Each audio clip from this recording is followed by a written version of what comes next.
या चींटी को मसल दो तो पाप लगेगा कि नहीं? यदि किसी को मार देना पाप है, किसी को गाली देकर के उसका दिल दुखा देना पाप है, तो बताओ किसी को कथा सुनाकर उसके मन को अपार शांति प्रदान करना क्या ये पुण्य नहीं है? यदि गाली देकर किसी का दिल दुखाना पाप है, पाप मनसा वाचा कर्मणा। पाप कितने प्रकार के होते हैं? मनसा वाचा कर्मणा, 3 प्रकार के। पाप कितने प्रकार के होते हैं? पाप कितने प्रकार के होते हैं? और पुण्य कितने प्रकार के? पुण्य भी 3 प्रकार के, मनसा वाचा और कर्मणा। ये मनसा मतलब क्या है?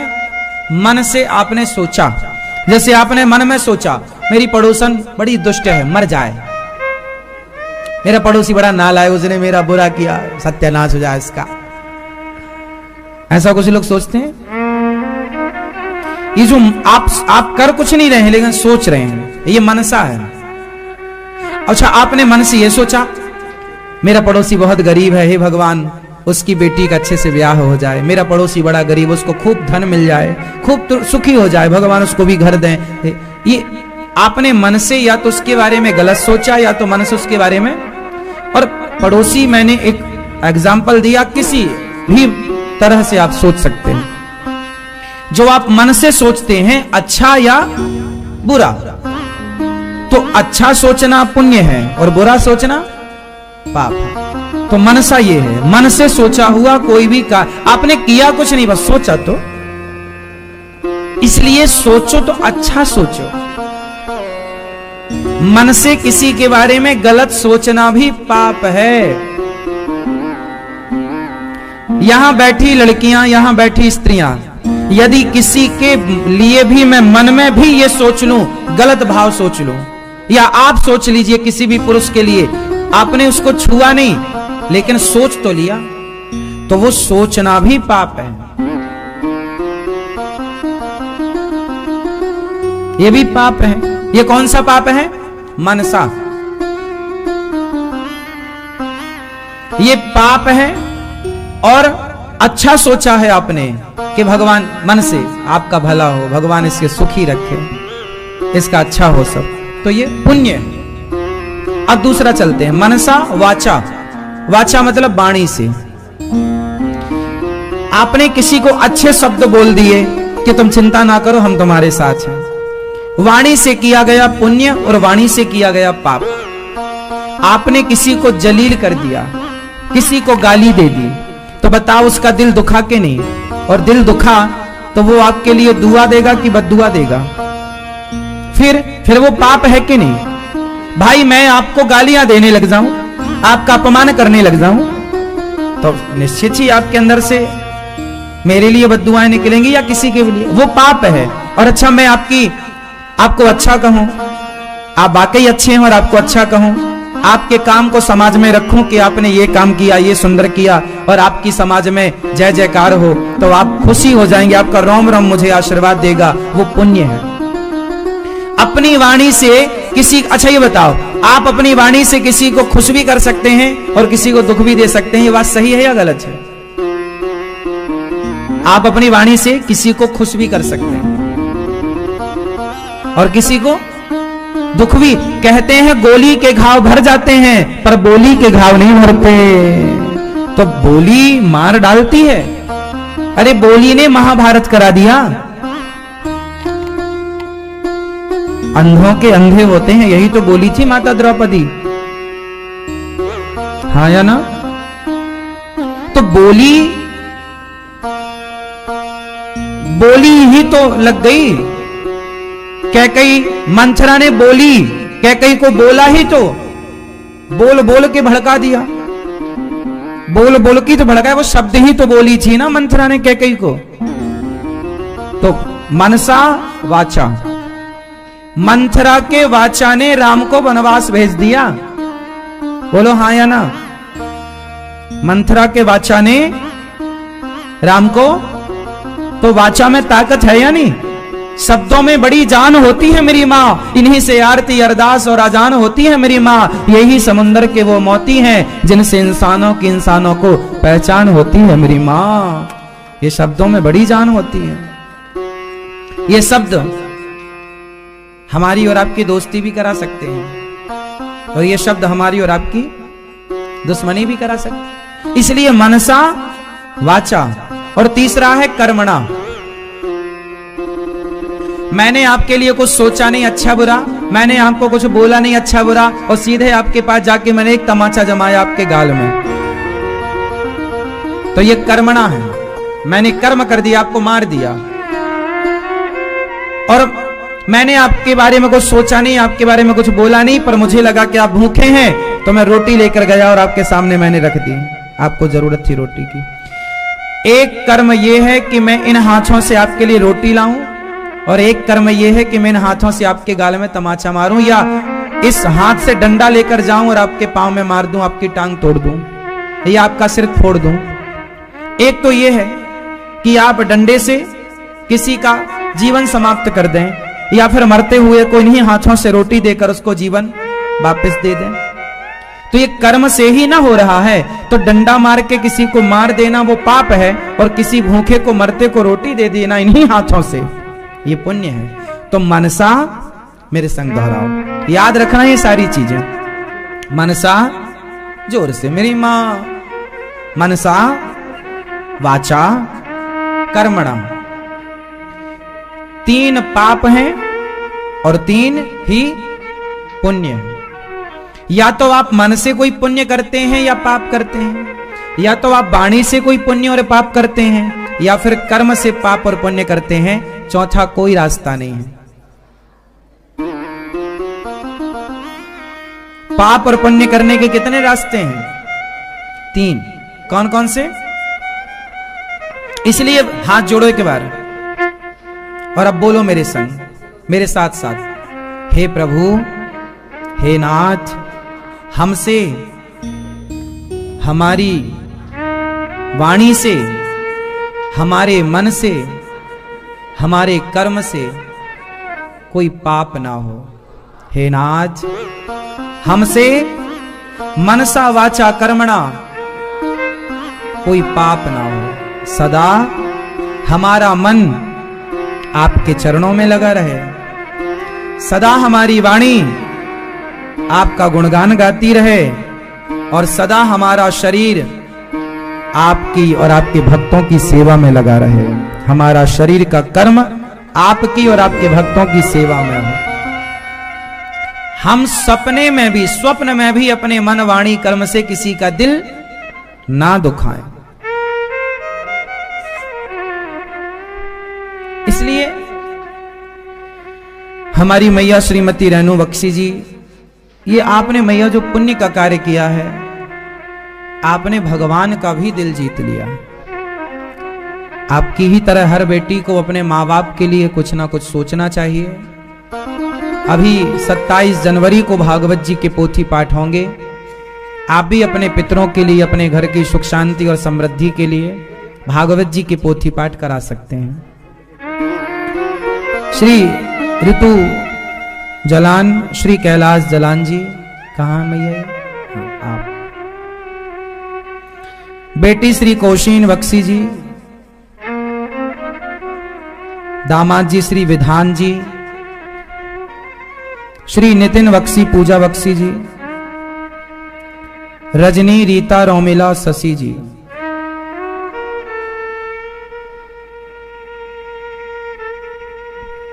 राशि जी, राशि,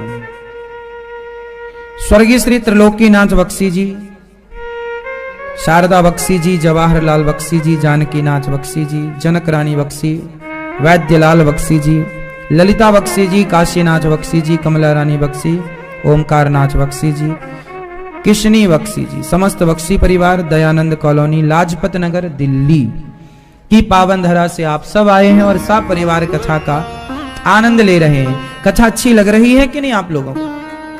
सबको आनंद आ रहा है? समझ में आ रही है? हमारी भाषा सरल है कि कठिन है? मैया, आपको समझ में आता है? हमारी भाषा कठिन लगती है आपको? सरल? छोटे छोटे बच्चे भी समझते हैं। इतने सरल तरीके से हम आपको समझाने का प्रयास करते हैं हर चीज। सब समझ जाए। कल हम लोगों ने सुना कि ध्रुव जी ने भगवान को पाया, बहुत समय तक उन्होंने राज्य सिंहासन पर बैठकर आनंद लिया और भगवान का चिंतन किया। ध्रुव जी के पुत्र हुए कल्प और वत्सर और उत्कल। ध्रुव जी के 2 विवाह हुए और ध्रुव जी के 3 पुत्र हुए। ध्रुव जी बहुत समय तक रहे।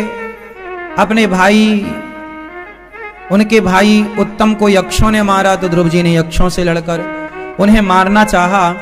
तब मनु जी ने समझाया कि बेटा ध्रुव, तुम भगवत प्राप्त भक्त हो, तुमने भगवान को पाया है और तुम्हारे लिए यह मारकाट शोभनीय नहीं है। देखो, हर काम हर व्यक्ति के लिए ठीक नहीं है ना।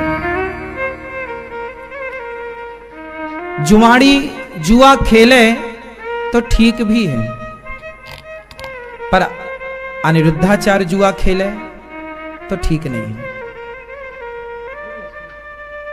हर काम हर व्यक्ति के लिए नहीं है।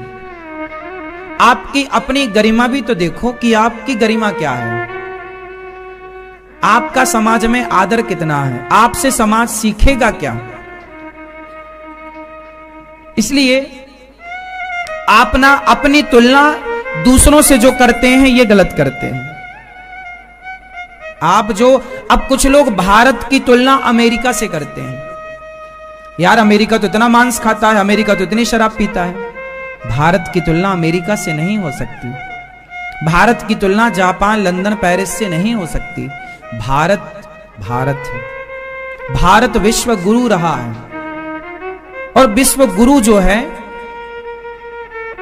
सारी समाज शराब पीने लग जाए तो एक गुरु है जो ये कहने वाला है कि बेटा ये गलत है, और वो भी पीने लग जाए तो फिर समाज को मार्गदर्शन करेगा कौन, मार्ग दिखाएगा कौन। इसलिए आप अपनी तुलना किसी से ना करें। आप कहते हैं मैं वैसी बन जाऊं, मैं वैसा बन जाऊं, मैं उनके जैसा। कोई किसी के जैसा नहीं हो सकता। आप अपनी पहचान अपने नाम से बनाइए,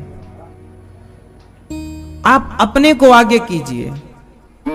किसी के जैसा क्यों बनना है। आप अपने आप को इतना सफल बनाओ कि आपकी तरह दुनिया बनना चाहे। आपको क्यों किसी की तरह बनना है।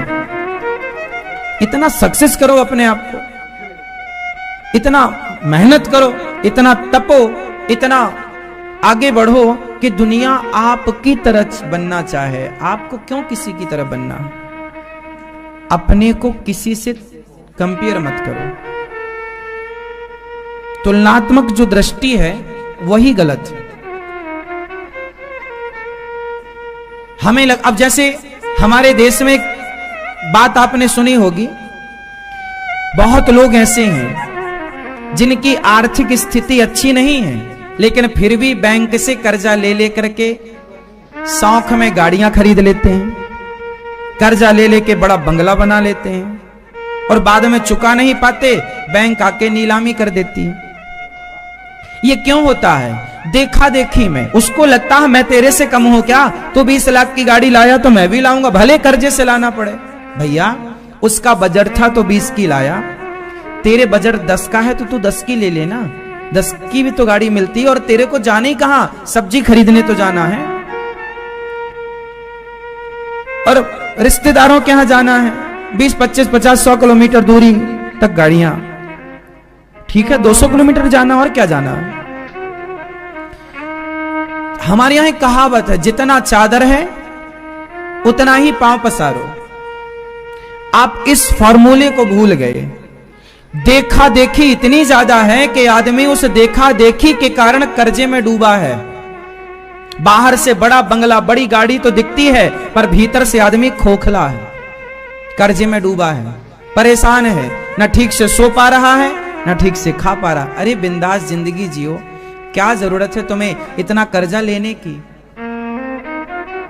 क्यों दिखावे में जीते हो, क्यों मैया। मैं तो कहता हूं कि साइकिल से गुजारा हो तो साइकिल लो। मैं लंदन गया, वहां मैंने एक चीज बढ़िया देखी कि वहां सबके घर में बड़ी बड़ी गाड़ियां हैं। मुझे 20 लाख से कम की कोई गाड़ी नजर ही नहीं आई। हर गाड़ी 50 लाख की, 1 करोड़ की, 2 करोड़ की गाड़ियां वहां। लेकिन हर घर में साइकिल मैंने देखी। हर घर में मैंने क्या देखी? साइकिल। वहां जिसके पास 2 करोड़ की गाड़ी है उसके घर में भी साइकिल है, और 2 करोड़ की गाड़ी के ऊपर कैरियल है, उस पर भी वो साइकिल रख के चल रहा है। जानते हैं क्यों? क्योंकि गाड़ी वो पार्क कर देगा पार्किंग में, और यदि 2 किलोमीटर दूर जाना है तो वो साइकिल से जाएगा। इससे फायदे 2 हैं कि पहला तो शहर में ट्रैफिक नहीं लगेगा, पहला। दूसरा, हमारा शरीर साइकिल चलाने से ज्यादा फिट होता है। तीसरा, कि हम व्यर्थ के पेट्रोल और डीजल के खर्चे से भी बचेंगे। वहां के लोग गाड़ियों का प्रयोग तब करते हैं जब 20-25 किलोमीटर दूर जाना हो। 5 किलोमीटर दूर जाना है तो वो साइकिल से जाएंगे, भले घर में 1 करोड़ की गाड़ी है। लेकिन हमारे यहां सब्जी खरीदने जाता है आदमी तो गाड़ी से जाता है।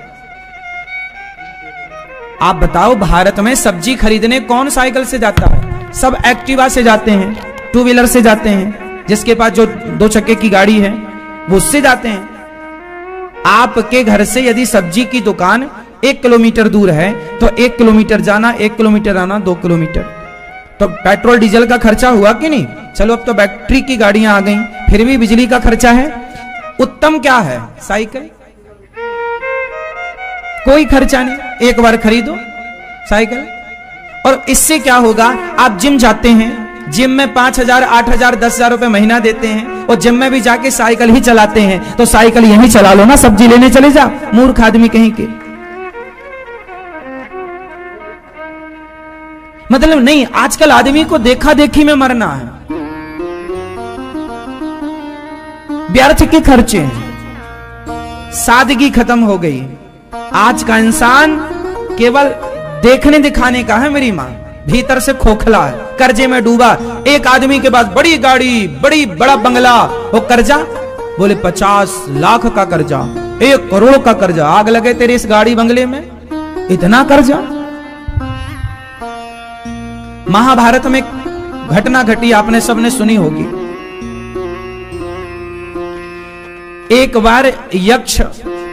बार पांडवों को प्यास लगी। ये वनवास के दौरान एक घटना घटी, आप लोगों ने ये सुना होगा, मैं जरा सा आपको याद दिला देता हूं। महाभारत में जब पांडव वनवास में थे तो उन्हें प्यास लगी तो अर्जुन, धर्मराज युधिष्ठिर ने कहा, अर्जुन जाओ पानी लेके आओ। पानी लेने गए तो वहां पर एक यक्ष था। उसने कहा कि पहले मेरे प्रश्न का उत्तर दो वरना मर जाओगे। अर्जुन ने कहा नहीं, मैं पहले पानी पीऊंगा। पानी पीने लगे तो वो मर गए। फिर भीम भी मर गए, नकुल भी मर गए, सहदेव भी मर गए, और भीम भैया अंत में युधिष्ठिर जी गए। और युधिष्ठिर जी ने पानी पीना स्टार्ट किया, उसके पहले यक्ष ने रोका, खबरदार मेरे प्रश्न का उत्तर दो वरना तुम्हारे भाइयों की तरह तुम भी मर जाओगे। धर्मराज युधिष्ठिर से उस यक्ष ने बहुत सारे प्रश्न किए जो आपको बहुत अच्छे से जानना चाहिए। उसमें से एक प्रश्न यह भी था, मैं तो उस बात पर बात करूं ना जो प्रसंग चल रहा है। तो यक्ष ने पूछा कि इस संसार में सबसे दुखी कौन है और सबसे तेज कौन चलता है? इस संसार में सबसे दुखी कौन है और सबसे तेज कौन चलता है? यक्ष ने पूछा। तो धर्मराज युधिष्ठिर ने उत्तर दिया, इस संसार में सबसे तेज चलने वाला है ब्याज, कर्जा। इस संसार में सबसे तेज चलने वाला है कर्जा, और सबसे दुखी वही है जिसके ऊपर कर्जा है।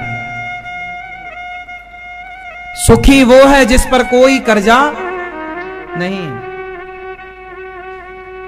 आज तो ब्याज लगता है, पहले चक्रवर्ती ब्याज लगता था, ब्याज पर ब्याज।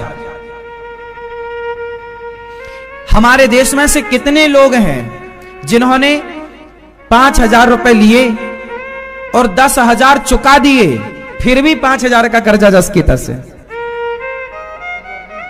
आप में से कितने लोगों ने ये बात सुनी है? कि कितने लोगों को तो मैं जानता हूं कि उन्होंने 50,000 कर्जा लिया था और 50 का वो 50 का 1 लाख चुका चुके और फिर भी 50,000 अभी जिंदा है। तेजी से चलता है ब्याज।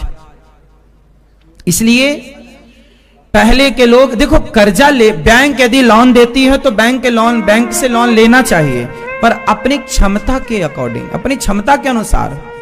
आप पहले अपनी देख लो कि क्या चुका पाओगे, घर के खर्चे निकाल कर भर पाओगी किस्त, तब तो ठीक है। जो देखा देखी के लिए कर्जा लेते हैं, मैं उस कर्जे के लिए मना कर रहा हूं। जो आवश्यक है वो तो लेना ही पड़ेगा। आजकल जो शौक में कर्जा लेते हैं ना लोग, बड़ी गाड़ी खरीद ली 50 लाख की कर्जे में, क्या जरूरत थी? इसलिए देखा देखी ना हो, तेजी से चलता है कर्जा, तेजी से चलता है ब्याज। हर साल कुछ ही सालों में वो डबल हो जाता है, हाँ या ना? इसलिए ये बात तब के लिए है। आज तो देखो फिर भी आप सब सेल्फ हैं। आज के 50 साल पहले ना सब ना कर्जा लेते ही थे बड़े लोगों से, थोड़ा भैया 5,000 दे दो, बेटी का ब्याह है, ये सब दे दो।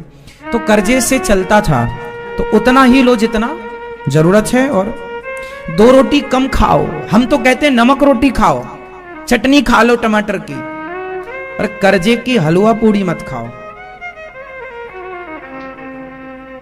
कर्जे की हलवा पूड़ी क्या कहते हैं आप? कर्जा लेके खाना चाहिए। कुछ लोगों का फंडा है, बोले कर्जे का घी पियो। कुछ लोग कहते हैं कर्जा लेके घी पियो। तो सुनो, भगवान मनु जी महाराज ध्रुव जी को समझा रहे हैं कि बेटा तुम्हारे लिए ये चीजें शोभनीय नहीं है। तुम्हारे चित्त में भगवान बैठे हैं। अंत में ध्रुव जी अपनी मां को लेकर के भगवत धाम को चले गए। जो ध्रुव तारा बनकर चमक रहे हैं, आज भी ध्रुव तारा बनकर चमक रहे हैं। बोलिए ध्रुव जी महाराज की।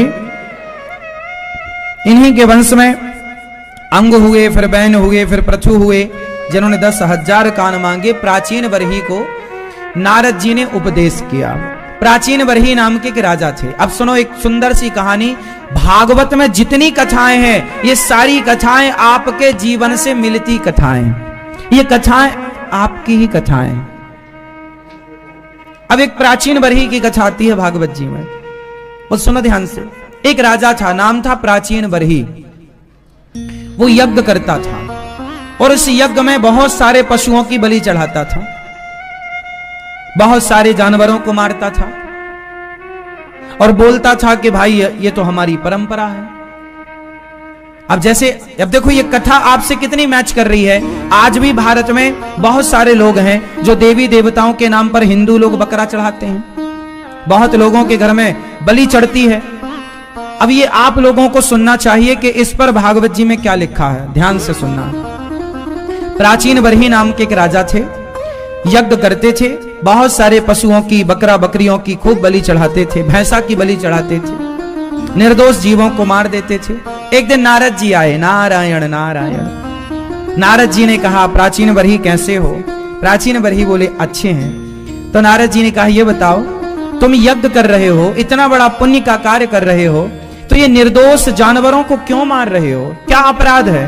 बोले नहीं महाराज, वो तो हमारे परंपरा में चला आया है। बोले ना, परंपरा में जो चली आई है जरूरी नहीं है कि हर परंपरा की हर बातें सही हो। जरूरी नहीं है कि तुम्हारे बाप दादों ने जो कार्य किया है वो सारे कार्य सही हो। बहुत सारे डिसीजन, बहुत सारे निर्णय बूढ़े बुजुर्गों ने गलत लिए। बड़े बुजुर्गों ने बहुत सारे निर्णय गलत लिए, हाँ या ना? उदाहरण के तौर पर देख लो, हिंदुस्तान पाकिस्तान का बंटवारा हुआ, क्या यह बंटवारे का निर्णय सही था? उत्तर दो। यदि सही था तो फिर एक प्रश्न मैं आप सबसे पूछूंगा कि यदि हिंदुस्तान पाकिस्तान के बंटवारे का डिसीजन सही था, तो जो पाकिस्तान से ट्रेनों में लाश भर करके आती थी, लाखों लोग मारे गए, निर्दोष बच्चे बहन बेटियों के साथ बलात्कार हुआ, अब ये बताओ कितनों की बेटियां मर गई, कितनों के बेटे मर गए, कितनों की पत्नियों के सामने पति मर गए, कितनों के पतियों के सामने पत्नियों के साथ बलात्कार हो गया। ये लाखों हिंदू मारे गए थे कि नहीं? ट्रेनों में लाशें लाशें थी। अब बताओ कि हिंदुस्तान पाकिस्तान का बंटवारा हुआ और जो लाखों निर्दोष जनता मरी, उन निर्दोष जनता का हत्यारा कौन है?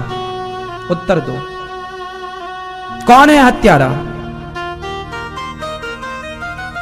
बोलो कौन? वही है हत्यारे जिन्होंने ये डिसीजन लिया। गलत डिसीजन लिया था तो पहले प्लानिंग कर लेते, पहले प्लानिंग कर लेते कि इतने लोग ना मारे क्यों जाएं? और तुम्हें देश बांटने का अधिकार किसने दिया? तुम अपने बाप की जमीन जायदाद बांट देते, देश क्यों बांटा? तुम्हारे बाप की संपत्ति बांटते ना, क्यों मैया?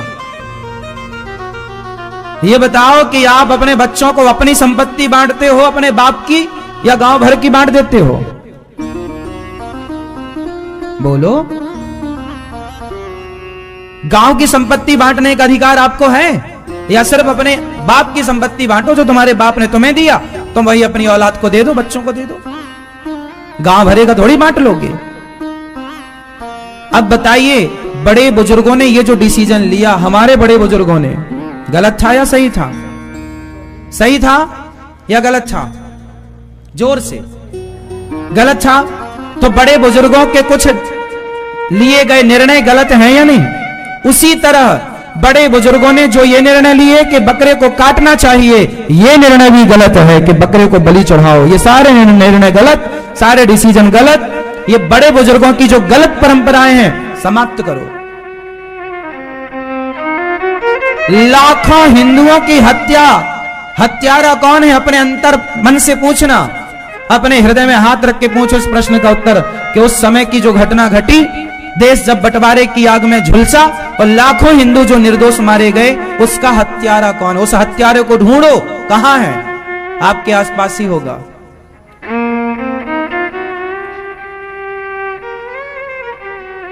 अपन लोग तो देखो पाकिस्तान में थे ही नहीं, अपने साथ तो कुछ हुआ नहीं, तो अपने को लगता क्या है, ठीक है। लेकिन जिनकी बेटियां मर गईं, जो ट्रेनों के नीचे चक्के के पास जो ट्रेन का पहिया होता वहां पर लटक के जो आए, उनसे पूछो। जिनके सामने उसके बेटे पर तलवार चली है, उस बाप से पूछा आपने कि भाई बांट दिया तुमने, किससे पूछ के बांटा? उन पतियों से पूछा जिनकी पत्नियों के सामने बलात्कार हुआ, उनके पति के सामने?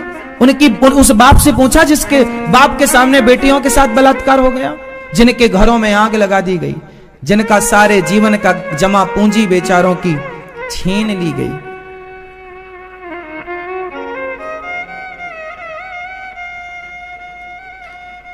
वो पाकिस्तान कोई हमारे से अलग थोड़ी था, भारत है वो। क्या जरूरत थी बांटने की? और बांटते तो तरीके से बांटते कि यहां के यहां रह जाए, वहां के पूरे वहीं चले जाए, ना यहां के वहां गए, वहां के तो यहां आ गए, वहां का हिंदू तो जीरो हो गया। लेकिन यहां आज तक दंगा फसाद होता है धर्म और मजहब के नाम पर। अब बताओ, ये बड़ों का निर्णय था? कौन सा अच्छा करके मरे हैं?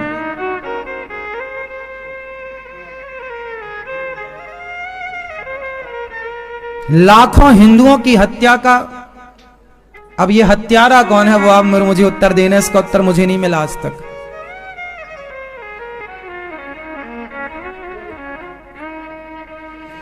इसलिए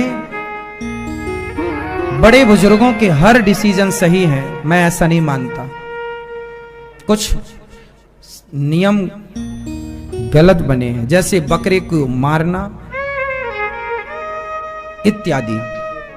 अब जैसे एक और मैं आपको बात सुनाऊं, जैसे किसी के घर में कोई एकादशी के दिन मर जाता है, तो उसके घर वाले अब क्या बोलते हैं? अब एकादशी मत करो क्योंकि उस दिन फलाने मर गए, अब तो एकादशी मान हो गई, ऐसा कुछ लोग बोलते हैं।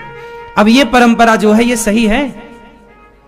ये भी तुम्हारे बड़े बुजुर्गों की बनाई है, बिल्कुल गलत परंपरा है। एकादशी के दिन कोई मर गया तो ये तो अच्छी बात है कि एकादशी के दिन जो मरता है उसकी सदगति निश्चित होती है। इससे एकादशी और सबको करना चाहिए कि उस एकादशी ने तुम्हारे उनको मुक्ति की ओर पहुंचाया है। अब ये थोड़ी कि नहीं अब छोड़ दो, अब नहीं करेंगे क्योंकि मर गए।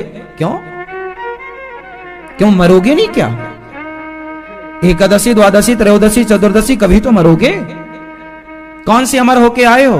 ये तो अच्छी बात है कि हम भी चाहते हैं कि हमारी मृत्यु भी एकादशी के दिन हो। इसका मतलब ये थोड़ी कि अब घर वाले एकादशी ना एकादशी करो। जिस दिन आदमी एकादशी के दिन मर जाता है उस दिन उसे उत्सव के तौर पर ना मना के सामान्य अपना प्रोसेस कर लेते हैं। अब किसी के घर में कोई रामनवमी के दिन मर गया तो लोग रामनवमी छोड़ देते हैं।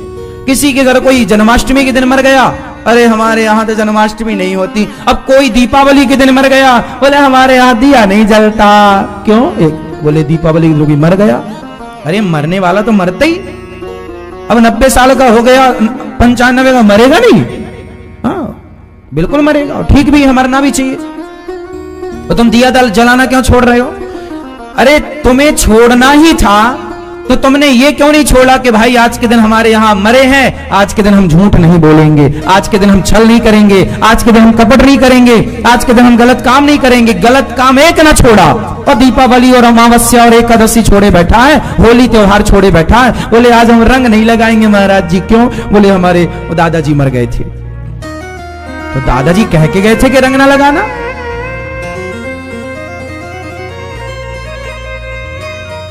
अब बताइए ये जो परंपराएं हैं भारत में, ये अंध परंपराएं हैं, मूर्खता से भरी हुई परंपराएं हैं। अब बताओ एकादशी के दिन कोई मरता है तो ये अच्छा है या बुरा है? जोर से। तो क्या एकादशी छोड़ दें? तो ये कुछ लोग तो छोड़ देते हैं और सास कहती है वो नहीं मत करना, तुम्हारे ससुर फलाने फलाने मरे थे। अरे मरे थे तो तुम भी तो मरोगी और हम भी मरेंगे, कौन नहीं मरेगा? छोड़ना है तो बुराई क्यों नहीं छोड़ते लोग? एक सज्जन हमसे बोले महाराज जी हमारे घर में कोई मर गया है तो 1 साल तक मंदिर नहीं जाते। लो 1 साल तक शराब नहीं पीते, ये कोई नहीं बोला।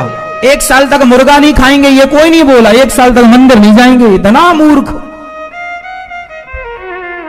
मंदिर जाने में क्या बुराई है भैया? अच्छा ही तो है कि हम मंदिर जा रहे हैं। मरने वाला तो मर ही गया, मंदिर जाने में क्या बुराई है?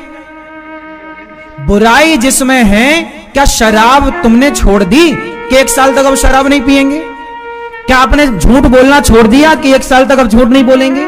क्या छल कपट छोड़ दिया कि 1 साल तक छल? अच्छा बताओ मंदिर बुरा है या झूठ कपट बुरा है? लेकिन आपने किसी के मुंह से यह नहीं सुना कि 1 साल तक अब शराब नहीं पिएंगे, गलत काम नहीं करेंगे। नहीं, 1 साल तक तो खूब गलत काम करेंगे लेकिन मंदिर नहीं जाएंगे 1 साल तक। बहाना अच्छा मिल गया, मर गए थे। और 1 साल बाद और फिर कोई मर गया तो 2 साल की छुट्टी, बल्ले बल्ले। फिर 1 साल बाद फिर कोई ना कोई तो मरना ही मरना है, इनकी छुट्टी। ये जाते नहीं मंदिर, बोले हमारे घर तो मंदिर जाते नहीं है। अच्छा बहाना है। हम एक सवाल आपसे करेंगे कि अच्छे काम ही क्यों छोड़ना है मेरी मां, बुरे क्यों नहीं? ये जितनी परंपराएं मैंने गिनाई अभी, देश बंटवारा से लेकर बकरे को मारने से लेकर एकादशी के दिन मरने से, ये सारे बड़ों के निर्णय गलत हैं और इन्हें मानने वाले भी मूर्ख हैं। इसलिए इस गलत परंपरा को अब आप जैसे पढ़े लिखे समझदार लोग हर उस गलत परंपरा को समाप्त करें और पुनः अपने मन में, अपने जीवन में एक नई ऊर्जा के साथ एक अच्छी परंपराओं को प्रवेश कराएं, एक अच्छी परंपराओं के साथ जीवन बिताएं जो यथार्थ है। हर परंपरा साइंटिफिक होनी चाहिए, साइंस भी तो समझो। हर चीज के पीछे एक साइंस है, विज्ञान है। हमारा धर्म साइंस की कसौटी पर खरा उतरता है। हमारा धर्म, हमारे धर्म में कलावा बांधना भी एक साइंस है। ये कलावा भी एक साइंस है, तिलक लगाना भी एक साइंस है, चोटी रखना भी एक साइंस है, व्रत उपवास करना भी एक साइंस है। हमारे यहां गाय की पूजा करना भी एक साइंस है, और बकरे को काटना कोई साइंस नहीं है। हमारा जो हिंदू धर्म है, जो हमारी सनातन संस्कृति है, पूरी साइंस की कसौटी पर खरी उतरती है। आप देख लेना, माथे पर तिलक लगाने के पीछे का साइंस क्या है? यहां ज्ञान चक्र होता है, और ज्ञान चक्र, एक्यूप्रेशर तो सुना होगा। एक्यूप्रेशर से बड़ी बड़ी बीमारियां ठीक होती हैं। यहां पर जब हम तिलक लगाते हैं तो अपनी उंगली से प्रेस करते हैं, दबाते हैं, और इससे क्या होता है? एक्यूप्रेशर के द्वारा हमारी बुद्धि, मस्तिष्क विकसित होता है। हम ज्यादा सोच पाते हैं, ज्यादा याद रख पाते हैं, क्योंकि पूरा कंट्रोल मस्तिष्क में है। तिलक लगाने से बुद्धि तीव्र होती है, इसलिए साधु संत तिलक लगाते हैं। इसलिए साधु संतों की बुद्धि आम लोगों की अपेक्षा ज्यादा तेज होती है। स्वामी विवेकानंद जी की बुद्धि देख लो। साइंस, चोटी, शिखा, यहां मस्तिष्क में भी चक्र होता है, पूरा कंट्रोल यहां होता है। इसे कई भाषाओं में हम कह सकते हैं, शिखा मीन्स नेटवर्क है, कैच करता है। जितनी पॉजिटिविटी है वो यहीं से एक्सेप्ट कर लेता है। यहां पर हमारे जब बाल खींचते हैं ना, तो वो एक प्रकार का एक्यूप्रेशर, यहां दबाने से, यहां ये दबाने से, यहां खींचने, इस भाग को जब चोटी बांधते हैं आप, तो हल्का सा खिंचाव होता है। इससे क्या होता है? यहां पर जो भी सिस्टम है एक्टिव होता है, और वो हमारे पूरे मस्तिष्क को, पूरे शरीर को एक्टिव रखता है। एनर्जी से भरपूर हम रहते हैं, और साथ ही हमारी याददाश्त, हमारे भीतर अच्छे विचारों को ज्यादा स्थान मिलता है बजाय गलत विचारों के।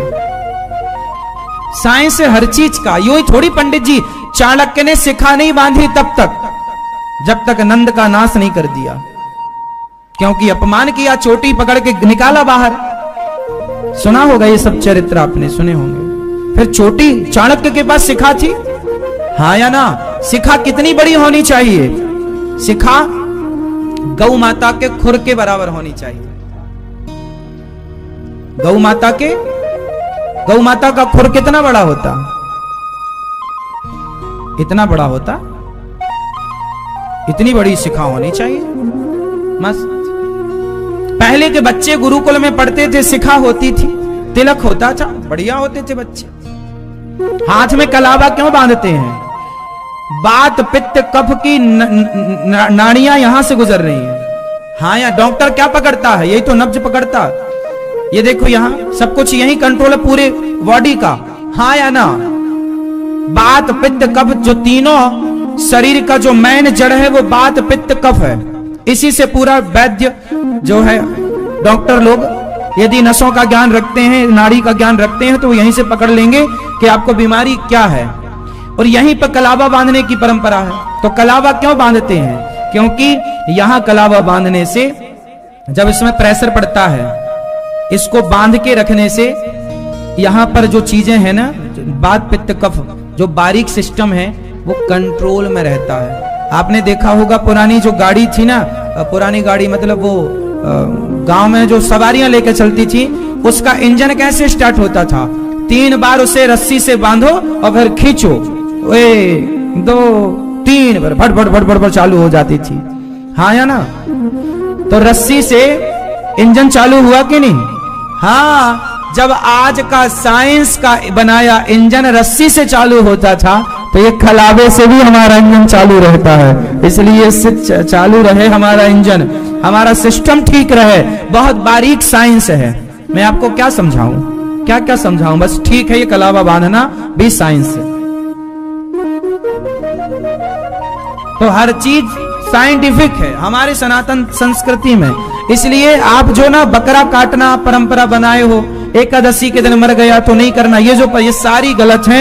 इन्हें खत्म करो और एकादशी कंटिन्यू करो, निरंतर करो। कोई भी उत्सव हो उसे बढ़िया से मनाओ। दीपावली आई तो दीपक जलाओ, होली आई तो एक दूसरे को रंग लगा करके और प्रेम से गुलाल के साथ होली का आनंद लो। मरने वाला तो मर ही गया, उसके नाम से कब तक रोएंगे। और घर वाले ना रो रो के परेशान भी हो जाते हैं, जो आया वही आते ही कितना रोए आदमी। इसलिए ज्यादा रोया भी ना करो, रोने से ना आंखें कमजोर पड़ जाती हैं। रोना ही है तो मीरा की तरह गोविंद के लिए रोया जाए, गोपियों की तरह भगवान के लिए रोया जाए, भरत जी की तरह राम के लिए रोया जाए। क्या उनके लिए रोना जो मर गए, मर ही गए, अब क्या रोना, भगवान के लिए रोया जाए। रोने से कोई लाभ होए तो चलो हम भी रोते हैं आपके साथ, सपोर्ट करते हैं आपका। बताओ कोई लाभ है? यदि लाभ है तो फिर अपन सब रोते हैं। लाभ है भगवान के लिए रोने में। क्यों मैया? इसलिए प्रभु से प्यार हो सच्चा। और आप लोग ना अंधविश्वासी ना बनना। ये जो आप लोग ना बहुत ज्यादा अंधविश्वासी हैं, हर गलत परंपराओं को फॉलो कर लेते हैं। कुछ भी नहीं है मैया, कुछ भी नहीं। थोड़ा विचार करो हर चीज में, पागलों की तरह ना कहीं भी ना जाओ। भगवान को भी मानने के पहले भगवान को समझो, भगवान की कथाएं सुनो, जानो ईश्वर को क्यों मानते हैं। आजकल लोग भगवान से भी स्वार्थ लेकर जुड़ते हैं, इसलिए ना वो भक्त ना वो घर के रह पाते ना घाट के रह पाते। भगवान से जुड़ना है पर स्वार्थ बीच में ना हो। अच्छा ये बताओ, हम आपको कथा सुना रहे हैं, कथा के माध्यम से आपको वो सारा ज्ञान दे रहे हैं जो आपके पास होना चाहिए, देश दुनिया का सारा समझा रहे हैं। तो जो आपको आवश्यक है कथा के माध्यम से वो हम आपको पहुंचा रहे हैं। तो जो ज्ञान दे रहे हैं उस ज्ञान से आपका कल्याण होगा। भगवान की भक्ति क्यों करनी चाहिए? क्या क्यों करनी चाहिए भगवान की भक्ति? क्या चाहिए आपको भगवान से? गाड़ी बंगला कार क्या चाहिए? स्त्रियां पुरुष क्या चाहिए? क्या चाहिए आपको? आजकल कुछ लोग कहते हैं भगवान हमारी बहू के बेटा हो जाए, हे भगवान हमारे बेटे को नौकरी लग जाए, हे भगवान हमारा ये काम हो जाए। लोग तो अपना काम बनाने के लिए जाते हैं।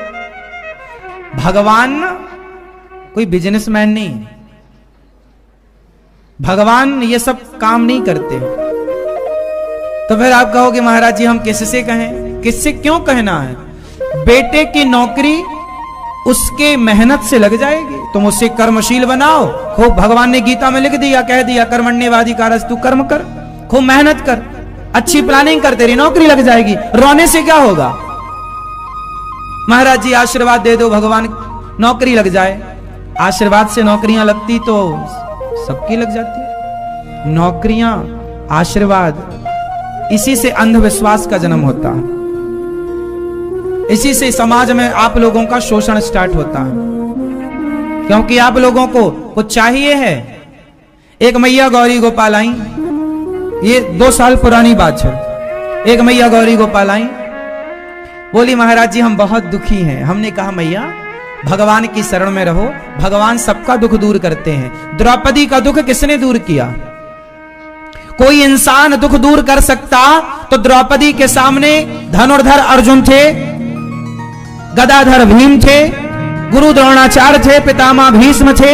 इनसे महान कौन होगा? वो सारे धरती के महान लोग द्रौपदी के सामने खड़े थे, लेकिन द्रौपदी के काम कोई आया तो इंसान काम ना आया, भगवान काम आए।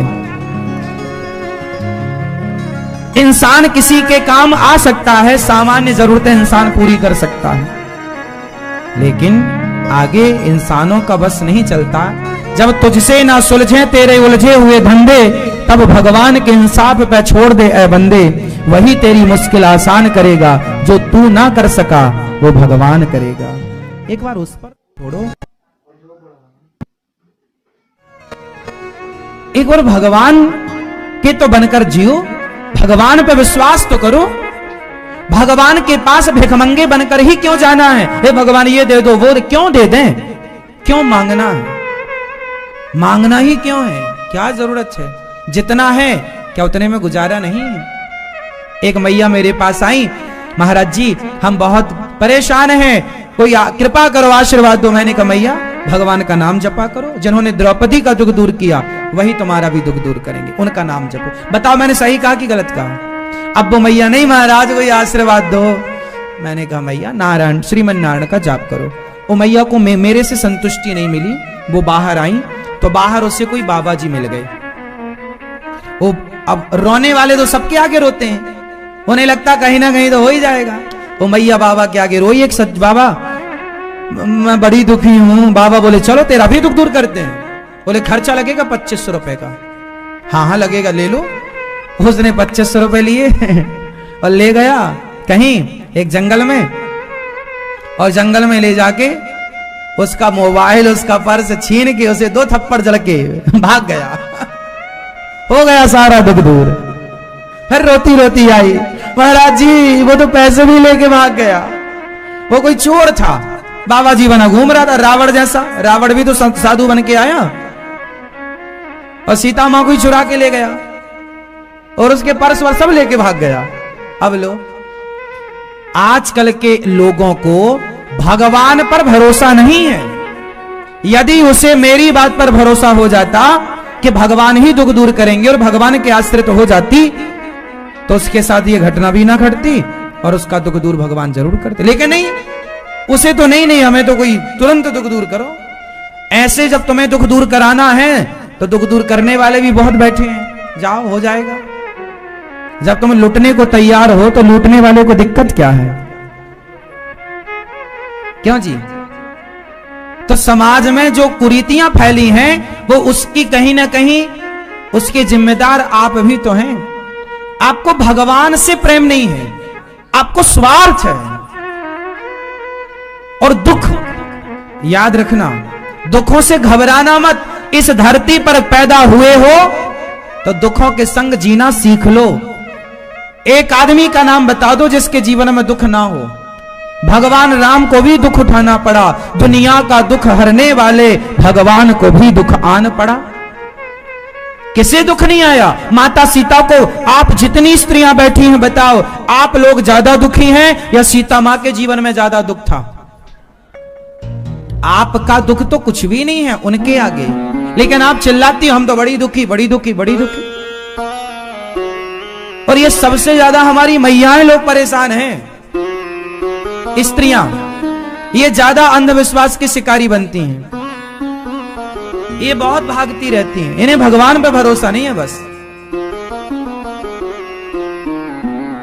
एक भगवान के भरोसे रहो। हमें किसका भरोसा है? मोहे तो भरोसो इन चरण, ये भूखा रखे मैं भूखा मर जाऊंगा, ये 56 भोग दे मैं 56 भोग खाऊंगा, लेकिन इन मेरे श्याम सुंदर को छोड़कर कोई मुझे करोड़ों दे, मैं अपने भगवान को छोड़कर कहीं नहीं जाने वाला। कोई मुझे स्वर्ग का सुइंद्र आकर कहे कि तुम भगवान को छोड़ दो, मैं स्वर्ग देता हूं, मैं स्वर्ग के सुख को नहीं चाहूंगा। मैं भगवान से जुड़ा हूं, कुछ लेने के लिए थोड़ी, अरे अपने आप को देने के लिए जुड़ा हूं। प्रभु आप मुझे ले लो, मैं आपसे क्या लूंगा? मैं देने वालों में से हूं। अपने आप को चढ़ाओ, भगवान को समर्पण कर दो। भगवान के भक्त के अंदर क्या होना चाहिए? क्या होना चाहिए? आश्रित। अच्छा ये बताओ, छोटे छोटे बच्चे किसके आश्रित होते हैं? जोर से, जोर से। मां बाप के। छोटे बच्चे किनके आश्रित हैं? अब बताओ, जब छोटे बच्चे मां बाप के आश्रित हैं तो बच्चों को कोई दुख है, कोई टेंशन है? आज तक किसी बच्चे को आपने टेंशन में देखा? नहीं, क्योंकि बच्चे आश्रित हैं। सोचो मेरी मां कि जब एक बच्चा अपने माँ बाप के आश्रित होकर सुखी हो जाता है तो तुम तो उस माँ बाप के आश्रित हो जाओ जो जगत का पालनहार है। जिस दिन भगवान के आश्रित होगे, सोचो कि आप कितने सुखी हो जाओगे। लेकिन आप बस जमाने के आश्रित हो, मेरी तो नेताजी से पहचान है, मैं तो वो हूं, मैं तो ये, मरते रहो। फिर तुम्हें लगता है कोई बाबा तुम्हारा दुख दूर कर देगा? कोई कर देता तो कर देता ना, भगवान के सिवा तुम्हारा दुख दूर कोई कर सकता है क्या? द्रौपदी का दुख दूर कर पाया कोई? इसलिए एक भरोसे, एक बल, एक आस विश्वास, एक राम घनश्याम हित चातक तुलसीदास। हमें तो दुख भी मिलेगा, छोटा बच्चा है, माँ उसे 2 थप्पड़ भी मारती है, लेकिन बच्चा कितना समर्पित होता है। बच्चा माँ से इतना समर्पित होता है माँ में कि माँ थप्पड़ मारती है तो भी भागकर वो माँ के पास ही आता है, थप्पड़ खा के भी। माँ थप्पड़ मारे तो भाग के कहां जाएगा? कहीं नहीं जाता, वो दौड़ के फिर माँ के पास ही आता। ऐसा ही है कि जीवन में कितना भी दुख आए तो भी भागकर भगवान के पास ही जाओ, और किसी के। और आप लोग भगवान ही बदल देते हैं। ये तो भगवान दुख देते हैं, वो भगवान बढ़िया है। आजकल एक बाबा जी भगवान बने बैठे हैं। आप सब लोग भगवान मंदिर बना दिए बाबा जी के ऊपर, बाबा जी की फोटो मूर्ति लगा दी, नीचे राम जी कृष्ण जी को बिठा दिया। हर शहर में बड़े बड़े मंदिर बना दिए बाबा जी के।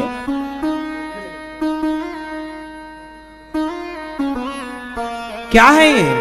आपको लगता है वो बाबा से हमारा दुख दूर हो जाएगा?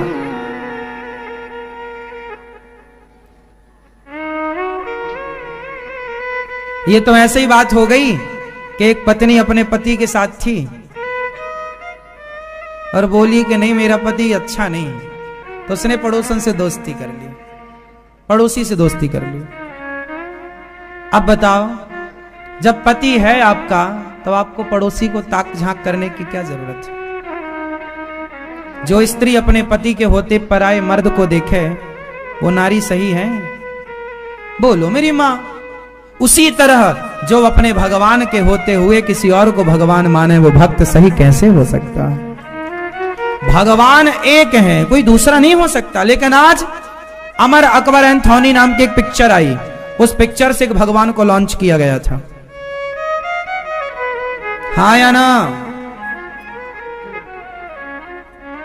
कौन से भगवान थे बताओ जरा? हाँ कौन से? अमर अकबर एंथोनी नाम की पिक्चर से कौन से भगवान को लॉन्च किया गया था? उस पिक्चर के पहले कोई नहीं जानता था बाबा जी को। उस पिक्चर से इस तरह से लॉन्चिंग हुई बाबा जी की, ये भगवान बना के ढाल दिया। लो भैया भगवान का मंदिर, अब मंदिर में बाबा जी ऊपर बैठे हैं और भगवान जी नीचे। इससे बड़ा भगवान का अपमान क्या हो सकता है? और आप लोग कहते हैं अरे वो तो चमत्कारी हैं, बाबा हैं। चमत्कार तो जादूगर भी दिखा देता है मेरी मां। एक उंगली पर गिरिराज जी उठा लेना, तुम्हें यह चमत्कार नजर नहीं आ रहा है? एक उंगली पर गिरिराज जी उठाना, क्या यह चमत्कार कम पड़ा है? बिना खंभों का सेतु, राम नाम के पत्थर पानी में तैर गए, क्या यह चमत्कार कम था तुम्हारे लिए? जो तुम अपने भगवान को किसी बाबा के चमत्कार के कारण, चमत्कार, यदि चमत्कार को देख करके आप नमस्कार करते हैं तो फिर भगवान कृष्ण का चमत्कार आपको क्यों नजर नहीं आता? गिरिराज जी को उठाना चमत्कार नहीं है?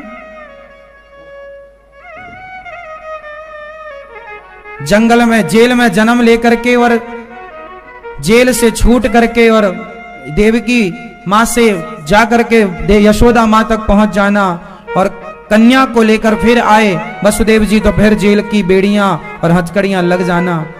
जब भगवान कृष्ण आए तो चतुर्भुज रूप में आए।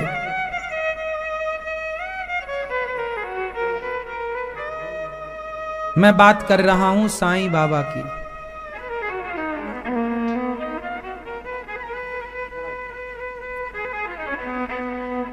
ठीक है, चमत्कार हमें चमत्कार से मतलब ही नहीं है। गोपियों ने कौन सा चमत्कार देखा? भरत जी ने कौन सा चमत्कार देखा? जो भरत जी का प्रेम था राम से, जो गोपियों के प्रेम था कृष्ण से, बस भगवान और भक्त के बीच में ना तो तुलसी हो, ना फूल हो, ना जल हो, ना फल हो, ना तो पैसा हो, ना सोना हो, ना चांदी हो। भक्त और भगवान के बीच में केवल गोपियों की तरह सच्चा प्रेम हो। और आज के युग में सारी फॉर्मेलिटियां होती हैं, प्रेम नहीं होता। भगवान ने कब कहा कि तुम हमें मिठाई दो? भगवान ने कब कहा कि तुम हमें सोना और चांदी चढ़ाओ? भगवान ने कब कहा कि तुम हमें रुपया और पैसा दो? भगवान ने कहा है कि केवल प्रेम दो। राम ही केवल प्रेम प्यारा, जान ले जो जान निहारा। क्या चाहिए हमें? जोर से, जोर से प्रेम।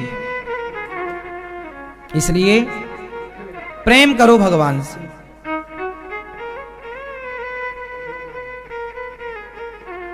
हाँ या ना? जो तुम्हारे पाप दंड हैं वो तुम्हें मिलके रहेगा। तुमने जो पाप किया है, कोई भी व्यक्ति, स्वयं भगवान भी तुम्हारे जीवन में आने वाले संकट को भगवान जरा, माना कि किसी को मरना था और यदि कोई भगवान के आश्रित है तो उसकी मृत्यु को भगवान कांटा चुभने में तब्दील कर देंगे, पर थोड़ा ही सही उठाना पड़ेगा दर्द। भगवान की शरण में रहने से भोगना तो पड़ेगा कर्मदंड, पर सालों के कर्मदंड घंटों में निकल जाएंगे। सालों के कर्मदंड घंटों में निकल जाएंगे। इसलिए बच्चों की तरह आश्रित हो जाओ। भगवान के चरणों में क्या रहेंगे? आश्रित। हे नाथ, हम तो आपके आश्रित हैं। हम किसके आश्रित हैं? हम किसके आश्रित हैं? हम भगवान के आश्रित हैं। की जरूरत नहीं है माँ बाप के होते हुए, ऐसे भगवान के होते हुए भक्तों को कभी टेंशन लेने की जरूरत है। एक बार आश्रित हो। बात तो ये है ना मैया कि आप आश्रित नहीं हो। आपको विश्वास है अपनी मेहनत पर, मैं कमा के खाती हूं, मैं सबको खिला सकती हूं या मैं सबको खिला सकता हूं, मेरा भाई है, मेरा बाप है, मेरा पति है, मेरा बच्चा है। इन सबके भरोसे ना रहना। इन सबके भरोसे तो द्रौपदी भी थी।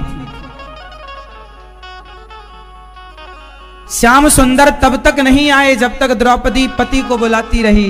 द्रौपदी कहती रही, कहां जा छिपे हो प्यारे कन्हैया, यहां लाज मेरी लुटी जा रही है। दुशासन के हाथों तेरी द्रौपदी की सभा बीच साड़ी खींची जा रही है। गुरु द्रोण बोलो, पितामह बोलो, तुमसे तुम्हारी ये बहू पूछती है। पांचों पति आज बैठे सभा में, महलों की रानी लुटी जा रही है। सब तो बैठे थे, पर द्रौपदी को कौन बचाने आया? द्रौपदी ने कहा, अर्जुन बचाओ। कोई नहीं आया। भीम, पितामह, कोई नहीं। तब द्रौपदी ने अपनी साड़ी खुद पकड़ ली। मैं छत्राणी हूं, मैं खुद अपनी रक्षा कर सकती हूं। जब खुद का भी जोर ना चला, तब द्रौपदी ने कहा, आओ कन्हैया, आओ मुरारी, तुमको पुकारे ये बहना तुम्हारी। देखो जरा ये हालत हमारी, ओ बहना तुम्हारी लुटी जा रही है। कहाँ जा छिपे हो? तब भगवान जब द्रौपदी ने हाथ उठा दिया, अब कोई नहीं सहारा। जब कोई नहीं तो सुनहरी मैंने निर्बल केवल राम। सुनहरी मैंने निर्बल केवल बल राम। निर्बल मतलब जो निर्बल है, जिसका कोई सहारा नहीं, उसका बल भगवान है। सुनहरी मैंने निर्बल केवल राम। दौड़ पड़े द्वारिकाधीश, द्रौपदी की साड़ी बढ़ाने लगे। दुशासन बोला कि साड़ी बीच नारी है कि नारी बीच साड़ी है, कि साड़ी ही की नारी है कि नारी ही की साड़ी है। तब द्रौपदी बोल पड़ी, दुशासन ना साड़ी बीच नारी है, ना नारी बीच साड़ी है, ना साड़ी ही की नारी है, ना नारी ही की साड़ी है। ये तो वृंदावन बिहारी है जो चीर बनकर खिंचा जा रहा है, खिंचा जा रहा है। तब द्रौपदी ने कहा, पकड़ लो हाथ बनवारी, नहीं तो डूब जाएंगे, हमारा कुछ न बिगड़ेगा, तुम्हारी लाज जाएगी। हे गोविंद, बचाया भगवान ने। जैसे भगवान ने द्रौपदी की लाज बचाई, हमें विश्वास है। द्रौपदी की पुकार सुनी, हमें विश्वास है हमारी भी सुनेंगे। और ना सुने तो ना सुने, हम तब तक सुनाएंगे, तब तक पुकारेंगे जब सुनेंगे। कभी तो सुनेंगे। राम राम रटते रहो जब तक घट में प्राण, कभी तो दीन दयाल के भनक पड़ेगी कान। कभी तो सुनेगा, आज नहीं सुनेगा, इस जन्म में नहीं सुनेगा तो अगले जन्म में आकर फिर पुकारूंगा। फिर भी नहीं सुनेगा, फिर अगला जन्म लेकर फिर पुकारूंगा। फिर भी नहीं सुनेगा, फिर भी अगला जन्म लेकर पुकारूंगा। मेरे गोविंद दयालु हैं, कभी ना कभी अपने हृदय से हमें लगाएंगे जरूर। हमें भगवान से क्या चाहिए? अच्छा एक बात बताओ, बच्चे को, छोटे से बच्चे को माँ से क्या चाहिए? माँ से कुछ चाहिए या माँ चाहिए?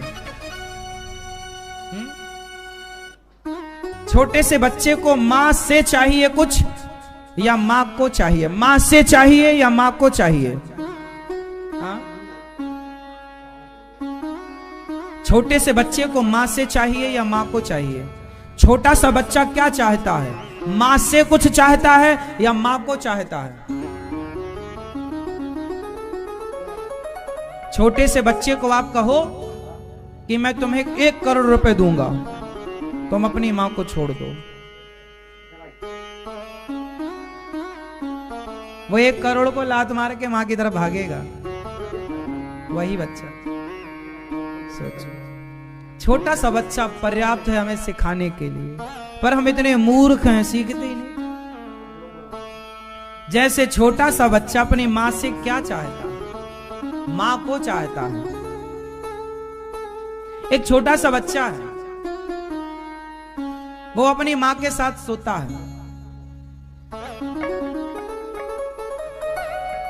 और मां जब तक ना मिले उसे वो सोता ही नहीं है।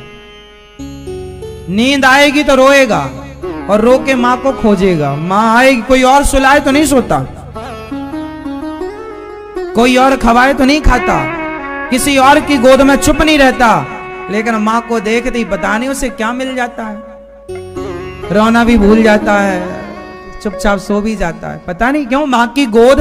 अरे आप भी तो मां हो, लेकिन बच्चे को अपनी ही मां चाहिए, हाँ या ना? जैसे बच्चे को अपनी ही मां चाहिए, कोई और नहीं, किसी और की गोद में नहीं, किसी और के साथ नहीं सो सकता वो। जबरदस्ती, अब बच्चा है, कोई जबरदस्ती करे तो वो अलग विषय है कि आप उसके साथ जबरदस्ती कर रहे हैं, लेकिन वो अपनी इच्छा से तो मां को खोजेगा, हाँ या ना? जैसे बच्चे को मां चाहिए, मां से क्या चाहिए, ऐसे भक्त को भगवान चाहिए। भगवान से क्या चाहिए, वैसे ही भक्त को भगवान चाहिए। भगवान से क्या चाहिए?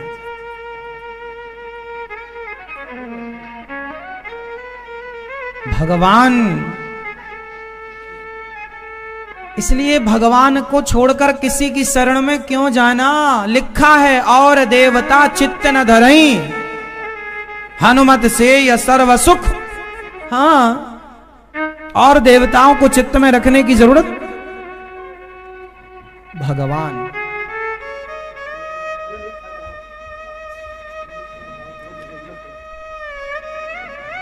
प्राचीन बरही को नारद जी ने समझाया कि ये जो तुम हत्या कर रहे हो ये पाप है, बकरों की बलि चढ़ाना ये सब गलत परंपराएं नारद जी ने बंद कराई। कहा देखो ये सब तुम्हें ताक रहे हैं, तुम्हें भी मारेंगे जैसे तुमने काट काट खाया। जैसे तुम बकरों को काटते हो ऐसे तुम्हारी भी गर्दन कटेगी। कब कटेगी, किस जन्म में कटेगी, वो अलग विषय, भोगना पड़ता है। भीष्म पितामह जैसों को बाणों की सैया पर लेट करके पिछले कई जन्मों का जो पाप था, एक किसी जन्म में सांप को कांटों में फेंका, सांप तड़प तड़प के मर गया। इस जन्म में पितामह को कांटों की बाणों की सैया में लेट के वो पाप भोगना पड़ रहा है। इसलिए किसी को ना सताओ। नारद जी ने पुरंजन उपाख्यान की चर्चा सुनाई और ठीक किया प्राचीन बरही की बुद्धि को। अजामिल जैसा पापी एक वैश्या के चक्कर में फंस गया, लेकिन मरते समय उसके मुंह से क्या निकल आया। अजामिल के मुंह से मरते समय क्या निकला था, आप बताओ जोर से। नारायण। क्या निकला, दूरे क्रीडन का सक्तम पुत्रम नारायणावयम प्लावितेन स्वरेणोच्चैराजुहावा जितेंद्रिय। दौड़ पड़े भगवान के, कोई पुकार रहा है, पार्षद गण आए, एक नाम जपा अजामिल ने, कल्याण हो गया। बाद में फिर उसे और उम्र मिली, उसमें उसने जब तप किया भगवान को पाया। तो नाम ना छूटे आपसे, काम करो पर ध्यान भगवान का बना रहे। मैं किसके आश्रित हूं, आप किसके आश्रित हैं। आज से आप आश्रित रहेंगे किसके, जोर से। कैसे आश्रित रहेंगे, कैसे आश्रित रहेंगे, जैसे बच्चे आश्रित रहते हैं, बच्चों की तरह। सच्चा आश्रय तो बच्चे हैं। एक बार इंद्र ने वृत्तासुर को मारा, एक बार भगवान प्रहलाद जी के लिए खंबा चीर के प्रकट हुए। एक भक्त का नाम था प्रहलाद। क्या नाम था मेरी मां, प्रहलाद। कितनी उम्र थी, 5 वर्ष। पिता का नाम क्या था, हिरण्यकशिपु।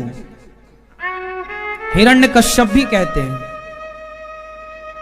तो जो हिरण्यकशिपु था ये बहुत बड़ा पापी, देवताओं को सताए, समाज को सताए, औरों को सताए। पर जो बेटा था बहुत लायक। अब आप एक सवाल कर सकते हैं कि राक्षस के घर भक्त कैसे हो गया।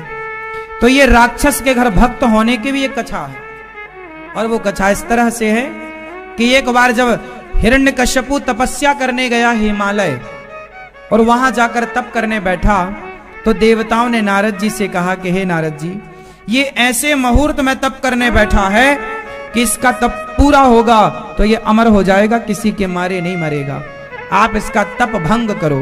नारद जी बोले अभी तो शुरू किया है, अभी भंग कर दो। हाँ बोले ये मुहूर्त टल जाए बस। नारद जी तोता बन के गए, पेड़ पे जाकर बैठ गए और नारायण नारायण नारायण बस इतना कहने लगे। हिरण्यकश्यपु ने सोचा अरे ये तोता मेरे दुश्मन का नाम ले रहा है। उसको लगा मुहूर्त ठीक नहीं है, घर आ गया। पत्नी ने बोला कैसे हो स्वामी जी, जल्दी आ गए, भगवान मिल गए क्या। हिरण्यकश्यपु बोला कैसी मजाक करती हो तुम। हिरण्यकश्यपु की पत्नी का नाम क्या था आप बताओ।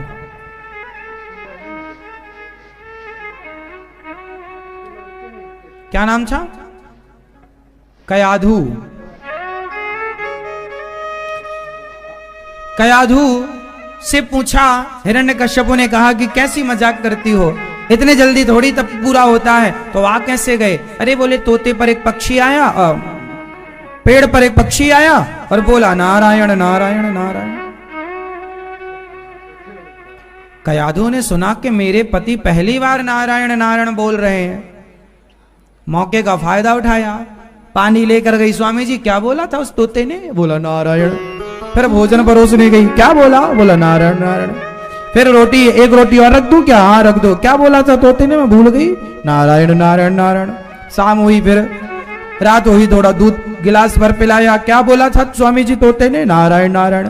उसी रात कयाधु जो नारायण नारायण दोनों पति पत्नी जपे, और उसी एक पॉजिटिविटी के साथ, क्योंकि भगवान का नाम जपा है तो वातावरण शुद्ध हुआ, मन शुद्ध हुआ, चित्त शांत हुआ, और उसी रात कयाधु मां गर्भवती हो गई।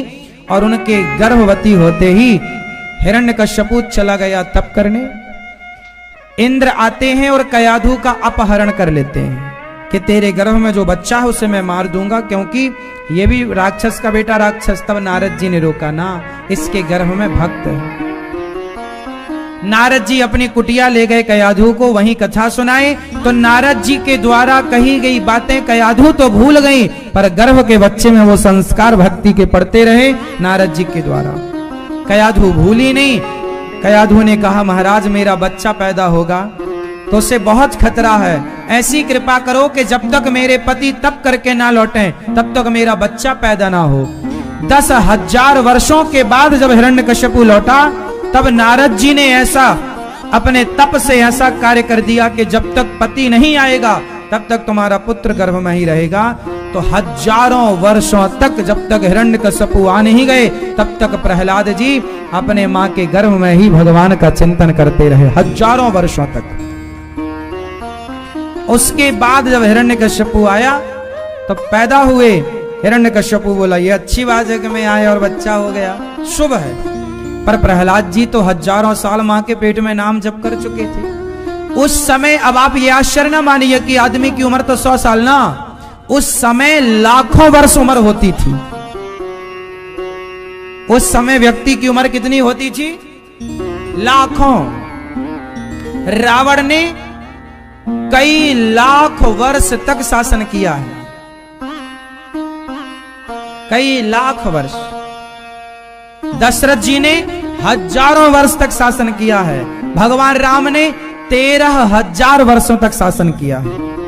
उस समय आयु लंबी होती थी। पिज्जा बर्गर थोड़ी खाते थे, मस्त खाते पीते थे तो आयु लंबी थी। तुम्हारी तरह चाउमीन थोड़ी खाते थे, मैगी ये थोड़ी सब खाते थे। बढ़िया खाते थे तो हजारों साल जीते थे। घी पीते थे मस्त। आपके बाप दादे भी तो 90-100 पार कर जाते थे, एक एक गिलास घी पी लेते थे। तुमसे दूध नहीं पचता, तुम्हारे बाप दादे घी पचा लेते थे। ऐसे ही है सब।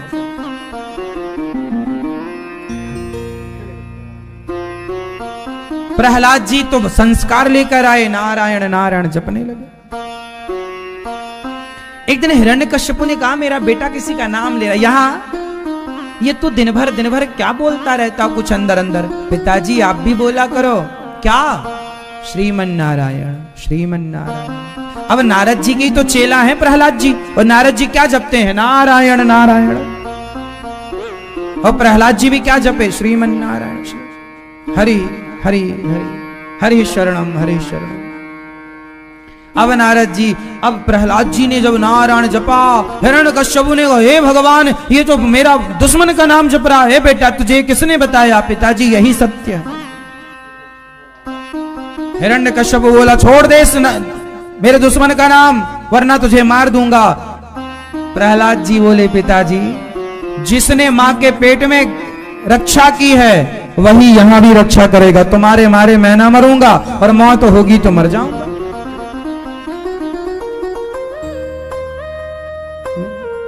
मैं नहीं मरता। हिरण्यकश्यपु ने तुरंत अपनी बहन को फोन लगाया, कहां हो होलिका? आनंद फानन में तुरंत आओ। कहां जा रहे हो? तुरंत यहां आओ। लो भैया। होलिका दौड़ी दौड़ी, भैया क्या हुआ? क्या हुआ?